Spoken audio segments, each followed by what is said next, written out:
ভাড়াটিয়ার নাবালিকা মেয়ের শ্লীলতাহানি করার অভিযোগ উঠল এক অবসরপ্রাপ্ত পুলিশ কর্মীর বিরুদ্ধে। ঘটনা উদয়পুর ফুলকুমারী নবশক্তি ক্লাব সংলগ্ন এলাকায়। ঘটনার বিবরণে ওই বাড়িরই অপর এক ভাড়াটিয়া জানান, স্নান শেষে দুপুরবেলা ছাদে কাপড় শুকোতে দিতে গিয়েছিলেন তিনি। তখনই ছাদের এক কোণ থেকে ফিসফিস করে কারোর কথা বলার আওয়াজ শুনতে পান। তখন লুকিয়ে সমস্ত ঘটনাটি দেখে ওই শিশুটির মাকে সম্পূর্ণ বিষয়টি জানান ওই মহিলা। ঘটনা জানার সাথে সাথেই পুলিশকে খবর দেন ওই নাবালিকা মেয়েটির মা।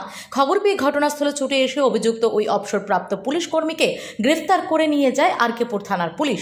আইনের রক্ষকের দ্বারা ঘটিত এই ধরনের একটি ঘটনা নিয়ে চারদিকে ছিছি রব উঠছে।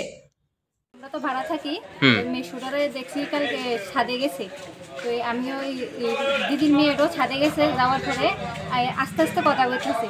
আমি কইছি কে শব্দ হইতেছে, যে চুপে চুপে কথা বলতেছে, শব্দ হইতেছে। তো আমি ঘরের পেছন থেকে একটা ওই এনে একটা আছে, ছিদ্র আছে, এটা দেখা যায় এত বড় ফাঁকা।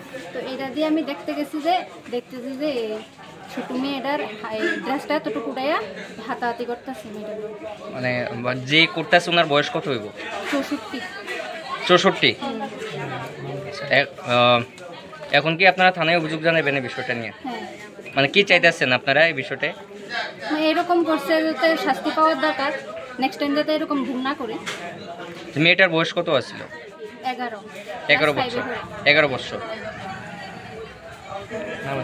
Bureau report, PV north east.